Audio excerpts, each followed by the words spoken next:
My mate secretly gave the morphing inhibitor I had prepared for our daughter to his first love's daughter. Without the morphing inhibitor, our pup died at 10 in the evening. I heard Liam's footsteps at the door. My enhanced wolf senses picked up his scent, a mix of the healing center's sterile smell and something distinctly feminine that made my stomach turn. My wolf Bella bristled inside me.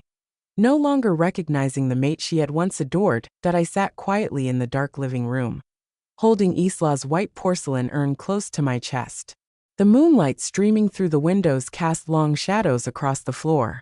I must have been sitting there for hours, but the pain in my heart far outweighed any physical discomfort. The key turned in the lock. I heard him humming, actually humming, as he entered. When he closed the door and changed his shoes, I remained motionless in the darkness. Let him feel a fraction of the uncertainty I'd felt these past weeks. Olivia. His sharp voice cut through the darkness as he flipped the switch. The sudden brightness made my head throb. Another reminder of the tumor growing inside me. Have you lost your mind? Sitting here in the dark trying to scare people. The authoritative tone he used with junior healers grated on my nerves. My wolf whimpered at the stranger our mate had become. Even at this late hour, Liam's appearance was impeccable. Not a hair out of place, his healer's uniform crisp and neat. The silver emblem of Thornpack's healing center gleamed on his chest like a mockery of everything he was supposed to represent. It was clear how important that mother and daughter were to him. Important enough to drug his own mate and steal our daughter's inhibitor. Important enough to dress up and stay late at the healing center, while our own daughter. I pushed the thought away before it could break me. Still sulking? He asked, lip curling in that new way he had. So different from the gentle smile I'd fallen in love with. By the moon goddess, when will you let this go? My hands tightened around the urn. Isla's ashes shifted inside, the sound nearly breaking my heart again. He didn't even know what was inside, hadn't bothered to ask why I clutched it so desperately. Haven't I explained? His voice took on that reasonable tone that made me want to tear his throat out. The inhibitor worked perfectly for Anna. Her transformation was flawless. Just look at the results. His voice grew louder with each word, as if volume could make his betrayal acceptable. As head healer, I had to consider what was best. Anna was at the perfect stage. The inhibitor had the best effect on her. You should have seen how beautifully she shifted. I remained silent, remembering how Isla had screamed during her transformation, how I'd begged the healers at the public center to help her, only to be turned away because we couldn't afford their fees. My silence only fueled his anger. He began pacing, gesturing wildly. I know you spent money on it, but there will be more inhibitors in 6 months. What's a little wait? Isla was my daughter too. Of course I would have taken care of her. But that little bit of time made all the difference. After losing the inhibitor, Isla's condition had rapidly worsened. The transformation tore through her small body like wildfire. We couldn't even afford to keep her in the healing center. She never opened her eyes again. My baby girl was so young. Before she died at home, she gripped my hand tightly, her little claws drawing blood as she asked why Daddy hadn't come. If Daddy didn't love her anymore, I could only keep kissing her cheeks, telling her Mommy was here. Mommy would always be with her. My wolf howled in agony as we watched our pup slip away.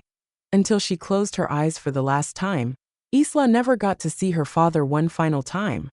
But Natalie's daughter Anna survived because she got my inhibitor, the one I'd saved for years to buy.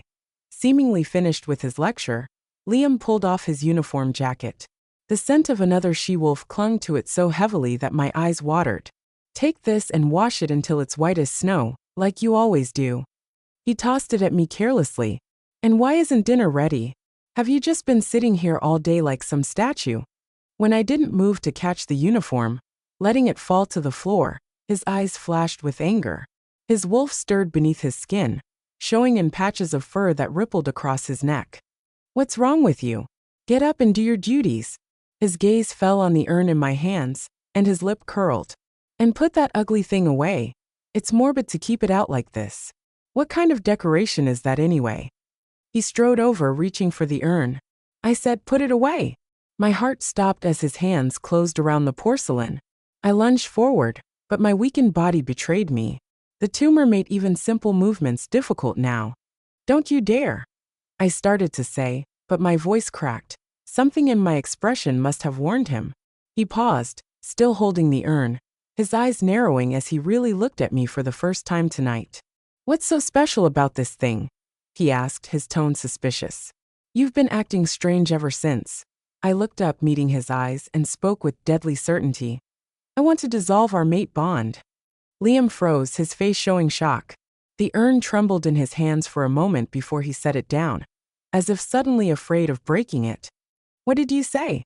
His voice had lost its arrogant edge that I forced a slight smile, though it felt more like baring my teeth.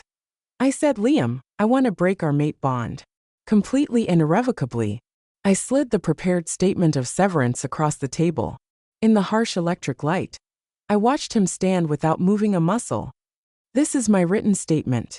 I relinquish any pack assets or territorial rights in your name.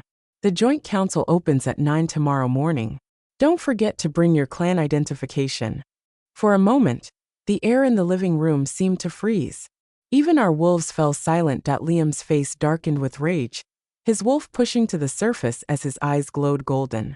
The change rippled across his features, distorting them into something monstrous.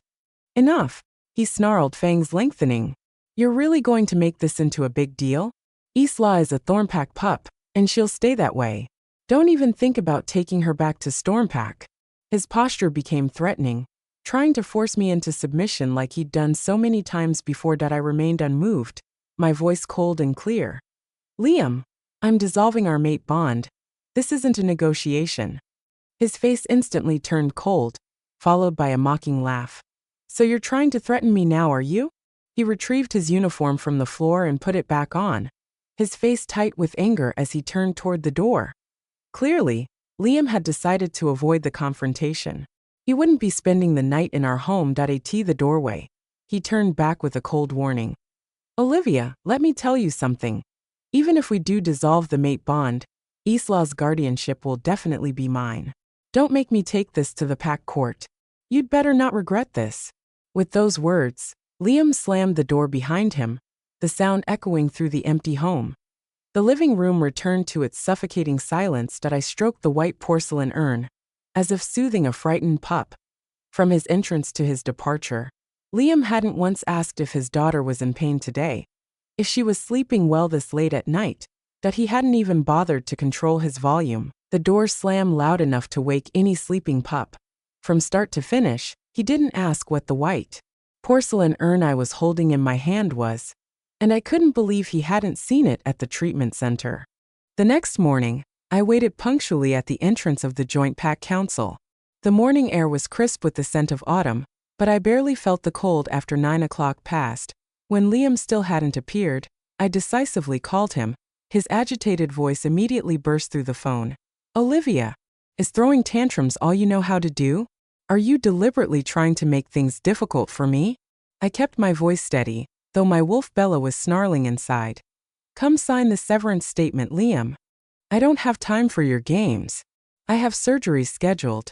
Then make time. I cut him off. Because our mate bond is already breaking. There was a moment of shocked silence on the other end. What nonsense are you? Can't you feel it, Liam? The cracks in our bond. I closed my eyes and focused on the mate bond that had once been so precious to me. With all the strength of my grief and anger, I uttered the words. I, Olivia, would reject Liam's continuation as my mate. I heard his sharp intake of breath as the first crack appeared. Olivia, stop this madness right now. His voice held a note of panic. This isn't madness, Liam. This is what happens when a wolf completely rejects their mate. Another crack formed. I felt his desperate attempt to reinforce the bond, but it was too late. You can't do this, he snarled. It can when one mate's actions have made the bond irreparable, I replied coldly. The moment you chose another pup over our daughter, you stopped being my mate.